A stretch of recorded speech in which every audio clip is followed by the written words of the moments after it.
बिस्मिल्लाहिर्रहमानिर्रहीम। ख्वाब में तूत देखना, ख्वाब में शहतूत खाना, ख्वाब में शहतूत उतारना, ख्वाब में शहतूत मौसम के अंदर देखना या खाना, ख्वाब में बग़ैर मौसम के शहतूत देखना या खाना, इन तमाम बातों की ताबीरें आज इस वीडियो में बयान होंगी। वीडियो को आपने मुकम्मल देखना है, हमारे चैनल को सब्सक्राइब करना है। हज़रत अल्लामा इब्न सीरीन रहमतुल्लाह अलैह फरमाते हैं, ख्वाब के अंदर शहतूत देखना या उसको खाना, अगर वो इंसान ख्वाब के अंदर बग़ैर मौसम के देखे हैं तो गम, अंदोह और तकलीफ़ आने की ताबीर है। हज़रत फरमाते हैं, अगर किसी ने शेरी और मीठे शहतूत या तूत मौसम के अंदर खाए हैं या उसको मिले हैं या किसी ने उसको दिए हैं तो उसी कदर रिज़्क़ हलाल पाने की, रोज़ी कमाने की, मेहनत के बाद ज़्यादा माल मिलने की ताबीर है। अगर ये ख्वाब यानी किसी इंसान ने तूत के मौसम पर देखे तो बेमौसम से बहुत ज़्यादा अच्छी ताबीर है, आला ताबीर है। अगर मौसम में नहीं देखे, गम, अंदोह और तकलीफ़ भी आ सकती है।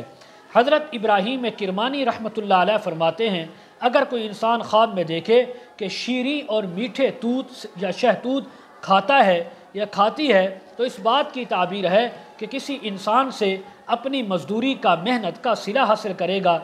ऐसा काम जो इसका रुका हुआ था, ऐसा रिज़्क़ इसका जो रुका हुआ था, वो रोज़ी और रिज़्क़ इसको अल्लाह रब्बुल इज़्ज़त अता फरमा देंगे और इसी तरह अपनी मेहनत का पूरा पूरा सिला ये हासिल कर लेगा। अगर कोई ख्वाब के अंदर देखे कि उसने तूत नहीं बल्कि शहतूत खाए, काले काले तूत खाए हैं, तो फरमाया इसकी एक ताबीर ये भी हो सकती है कि इस इंसान को गम भी मिल सकता है, तकलीफ़ इसके ऊपर आ सकती है और ये फ़िक्रमंद हो सकता है और इसी तरह इसके ऊपर कर्ज़ा भी चढ़ सकता है, ये इंसान बीमार भी हो सकता है। हज़रत जाफ़र सादिक रहमहुल्लाह ताला फरमाते हैं, अगर कोई इंसान ख्वाब में शहतूत या तूत देखे मौसम में या बग़ैर मौसम में तो फरमाया इसकी 3 ताबीरें हो सकती हैं। माल और दौलत का मिलना, नंबर 2 मेहनत के साथ माल कमाना, रोज़ी कमाना, नंबर 3 औरत के लिए किसी दूसरे इंसान के साथ झगड़ा करना, लड़ाई करना, फसाद करना। मज़ीद अगर आप इसके मुताल्लिक़ ताबीरें जानना चाहते हों, वज़ाइफ मालूम करना चाहते हों, इस्तिखारा करवाना चाहते हों, बच्चों को ऑनलाइन कुरान मजीद पढ़ाना चाहते हों, वीडियो के कमेंट सेक्शन में या डिस्क्रिप्शन में हमारा व्हाट्सअप नंबर दिया जाता है, आप हज़रात कॉन्टैक्ट कर सकते हैं। व आखिरु दावाना अनिल हम्दुलिल्लाहि रब्बिल आलमीन।